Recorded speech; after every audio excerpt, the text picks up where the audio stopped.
ક્ષમા વીરસ્ય ભૂષણમ, ક્ષમા છે ને એ વીરનું આભૂષણ છે અને બંને સમાજો પોતપોતાના રીતે આગળ આવીને, બંને સમાજના વડીલો પોતપોતાની રીતે આગળ આવીને પરસ્પર સામન્વય સાથે, પરસ્પર સાદર ભાવ સાથે આપણે એકબીજાને સમર્પિત થઈને ખૂબ સારી રીતે સારો માર્ગ નીકળશે એવું આશા રાખું છું. કિંજલ રબારી પ્રેમ પ્રકરણ વિવાદ બાદ કંકુ ચૌધરીનું આખોય જે વિવાદ થયો હતો તેના બાદ રબારી સમાજ અને ચૌધરી સમાજ છે તે આમને સામને આવ્યા હતા. ધીંગાણું જોવા મળ્યું હતું અને આ દંગલની બાદ કેટલાક લોકોની ધરપકડ પણ કરવામાં આવી છે. આ બધાની વચ્ચે હવે રબારી સમાજના ગુરુ જે કહેવાય છે તે જયરામગીરી બાપુ છે, તેમણે સમસ્ત સમાજને અપીલ કરી છે. શું અપીલ કરતા કહ્યું છે તેમણે, સાંભળો.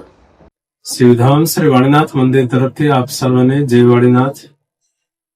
હમણાં જ તાજેતરની ઘટનામાં બંને સમાજો વચ્ચે, રબારી સમાજ અને ચૌધરી સમાજ વચ્ચે જે ઘર્ષણ ચાલી રહ્યું છે અને સનાતન શાશ્વત નિયમ રહેલો છે કે શત્રુતાથી શત્રુતા જ વધે છે અને શત્રુતાને ખતમ કરવા માટે પ્રેમનો માર્ગ છે, ક્ષમાનો માર્ગ છે, સાદરનો માર્ગ છે અને આ ત્રણેય માર્ગ ઉપર રહીને તમે આનું નિકટના ભવિષ્યમાં ખૂબ સારી રીતે સમાધાન કરશો.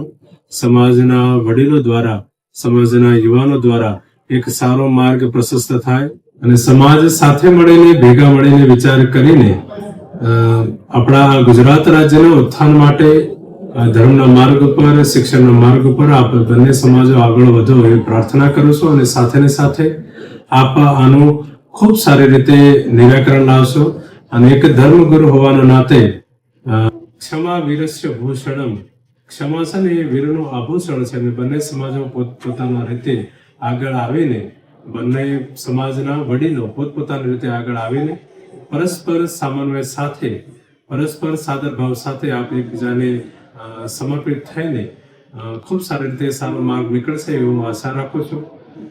સમસ્ત હિન્દુ સમાજને નવ વર્ષની હું શુભકામનાઓ આપું છું. સર્વને જય વાણીનાથ. આ સમગ્ર મુદ્દાને લઈને આપના વિચાર અમને કોમેન્ટ બોક્સમાં જણાવો અને અમારી ચેનલને લાઇક, શેર અને સબસ્ક્રાઇબ કરવાનું ભૂલશો નહીં. ફરી મળીશું નવા વિડીયો સાથે. મને આપશો રજા. નમસ્કાર.